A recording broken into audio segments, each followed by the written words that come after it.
Hi all, welcome to the first video in our Match 3 series. By the end of this series, you'll have a playable game that will have a level loader, a point scoring system, the match process, the ability to win and lose, and we'll learn how to draw using tile sheets. We're going to be writing all of the code in this series, so even if you've never coded before, you'll be able to make a game exactly like this. I will also have a downloadable link at the end of each video so you can compare my version with your own if you run into any issues. This will be a weekly release schedule, so be sure to subscribe to this to catch every video as well as much more. If you're new to my channel, hi, I'm Flavane. I teach everything game development with the goal of taking you from someone who has no knowledge of coding to someone who can release games with their own indie studio. By the end of this video, we're going to have set up our Unity project, run through a rough guideline of the videos that we'll be doing in this series, and set up our assets that we're going to need. So without further ado, let's dive right in. Okay, so I'm in Unity Hub and I'm going to make a new project. That new project I'll just call Match Tutorial Series. And we'll make this a 2D core project and hit create project. Okay, so now that we have a blank project, I've prepared some assets that you'll be able to find in the description of this video to download. And I've got them here on my desktop. We'll just run through quickly what we're going to be importing. We're using a combination of 3 different asset packs. They're all free. One's by Axelart, one's by Paul Forever, and the other one is the Simple UI and Icons asset. I'll have a link to all 3 of these asset packs if you'd like to have a look at other work done by these artists or support them. And we've got our scripts folder. This has 2 C# files in it. This is actually purely so that you're able to visualize a 2D array in the inspector in Unity. It doesn't come as default. It's not something we're going to write because it's a little bit complex. It's not something I wrote myself either. I'll see if I can find the reference to it as well and put a link to that in the description. But we're just going to import these ones fresh into our project. So I'm going to extract everything to my desktop.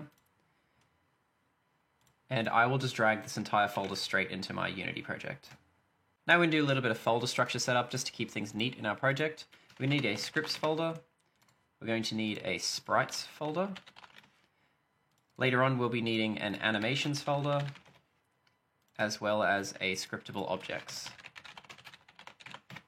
Okay, and let's copy out what we've got in here. So our potions and our simple UI and our dirt and grass, we can cut all of those and paste them into our sprites folder.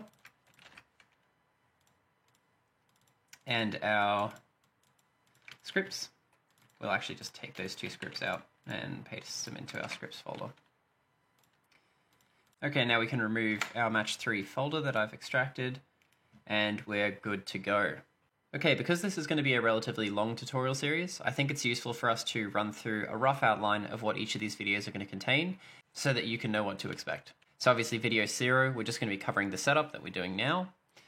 Then we start with our game loop. So firstly, we'll need configuration. We'll create a node CS file as well as a potion CS file. Potion CS just holds information about the potion, and the node holds information about its individual space on the board. Then we're going to be creating the potion board. Potion board is effectively just going to be a whole collection of nodes in specific spaces. Then we'll start on our matching. The potion board script is really going to hold quite a lot of the logic for matching gameplay loops, when you win, when you lose, all that sort of stuff.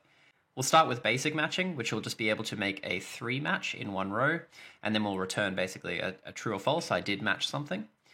Then we'll look at allowing you to swap potions around so you can actually visually see them move on the screen, and you can make movements that are valid, so up, down, left, right. We won't do diagonals, but I will show you at the time how we would be able to do diagonals if that's what we wanted to do. And then we'll get into our complex matching. So this will be, if you have 3 or more and we want to be able to individually identify when these are specific angles of matches. So when you play games like Candy Crush and that, you'll find that, your 3 matches will generally give you 1 set of points. And then if you do a 4 or a 5, then you'll usually get an extra type of potion that will explode or do anything like that. At the moment, I haven't worked in doing the super explode potion, but I have done all the logic to identify when we would want to. If that's something we want to see, we would be able to cover that later on in the series. Then we're going to start covering some visual effects. So we'll add in a home screen, we'll add in a nice UI layout that's pretty scalable and usable. Then we'll add in our tile sheets. This will be our background on both our gameplay page as well as our home screen page. And then we'll add in our win-loss condition. So you'll be able to go from the home screen, play a round. You'll have a specific number of points to achieve in that round, as well as a certain number of turns you're allowed to do that in. And then finally, I will accept feature requests. So if there are things like, for example, a super explodey potion or something like that we want to add, let me know in the comments throughout the tutorial series, and we can look at doing it after we finish the base game.